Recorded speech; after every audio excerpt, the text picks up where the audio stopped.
Good morning and welcome. We are here to honor the life and legacy of Emmanuel Joseph Geraci, EJ, my daddy. So let us bow our heads and pray. Heavenly gracious Father, we are thankful for this gathering. We're thankful for all the family and all the loved ones and all the friends. Touch our hearts, touch this day, this service in Jesus' name. Oh, and keep the rain away. Amen. Yes. Just till we get over to the fellowship hall. I'm officially at the point in my life where I can't use my regular Bible because the print is too small. We're officially using large print. All those silly iPhones make it even more difficult because you're looking at this. I know this is supposed to be a serious moment, it will be. When I was a teenager, and you go through those moments in life of, well, what do you believe? I mean, we're raised in church, so we know what we believe. We believe in God. We believe in, Jesus the Son. Except I kind of struggle with, rules and regulations, especially since I was in public school.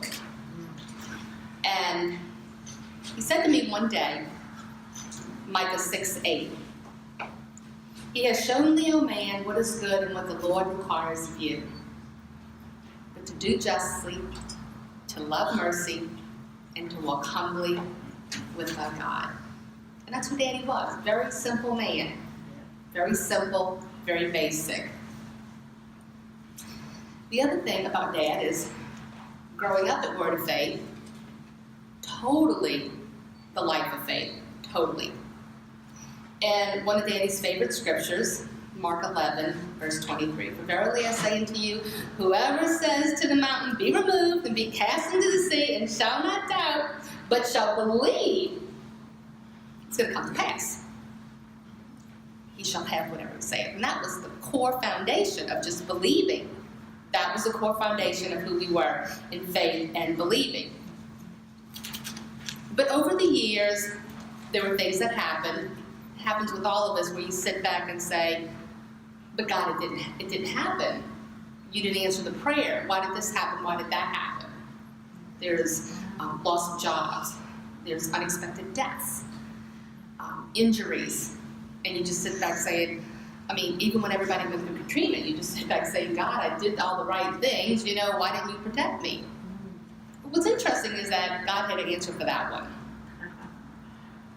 Hebrews 11, the faith chapter. "Through faith we understand that the worlds were framed by the word of God, so that the things which are seen were not made of things which do appear. By faith Abel offered God a more excellent sacrifice than Cain, by which he obtained witness that he was righteous, God testifying of his gifts, and by it being dead yet speaketh. By faith Enoch was translated that he should not see death, and was not found because God had translated him. For before his translation he had this testimony that he pleased God. But without faith it is impossible to please God. For he that cometh to God must believe that he is, and he is a rewarder of them that diligently seek him. By faith Noah, being warned of God of things not yet seen, moved with fear, prepared an ark to the saving of his house, and by which he condemned the world and became the heir of the righteousness which is by faith. By faith Abraham, when he was called to go out into a place which he should, after receiving inheritance, obeyed. And he went out not knowing where he was going.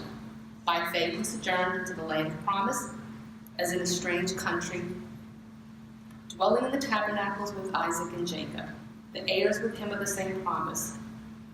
For he looked for a city which had a foundation, whose builder and maker is God. Through faith also Sarah herself received strength to conceive seed, and was delivered with a child when she was past age, because she judged him faithful who had promised. Therefore sprang there even one, and him as good as dead, so many of the stars of the sky and the multitude, and the sand of the sea, which is innumerable. These all died in faith, not having received the promise, but having seen them afar off, and were persuaded of them, and embraced them, and confessed that they were strangers, pilgrims on the earth. May God bless the reading of His Word. Amen. When Daddy had taken ill during the holidays, and so when Daddy had the stroke, or EJ, had the stroke on June 5th, in his hospital. Anyway, I wanted to rush to, because I felt in my heart it was time to make peace with Daddy and make peace with things. He was in North Carolina. That's where he went after Hurricane Katrina. And grandbaby was getting ready to be born the next day. So I couldn't leave. I needed to see that baby and hold that baby, and then I got on the airplane. And so when I got to the hospital, the nurses at the nurses station saying, he's not really in there. I said, okay. So I walked into the hospital room and I said, what's up, Daddy? And he opened his eyes up and he went, Lisa Ann. And I said, Daddy, I had something to say to you. I said, thank you for the love of God that you've given me. Thank you for the love of music. Thank you for the love of knowledge, even though I didn't give a care about vernal equinox. And y'all who knew Daddy knew he was always studying the calendar and trying to figure things out. And he looked at me and he said, Lisa, thank you. I needed the legacy. And that in my heart. So Daddy never saw everything that he wanted to happen, but it made my heart feel good to know that I gave him that peace. And I said to Daddy, I said, Daddy, you've lived a long life. I said, you know, if you want to hang in there, we're going to be there with you. The doctor said you can still live. And I said, but if you think you're ready, then we're going to support you and we're going to release you either way. And y'all know Daddy loved music. So I had to play, I had in my iTunes account, Cherry Pink and Apple Blossom White for Daddy. Yeah. I also played Bill Gaither and the Rambos and stuff like that. So, in closing, I'm thankful to have this honor, to be able to honor my daddy.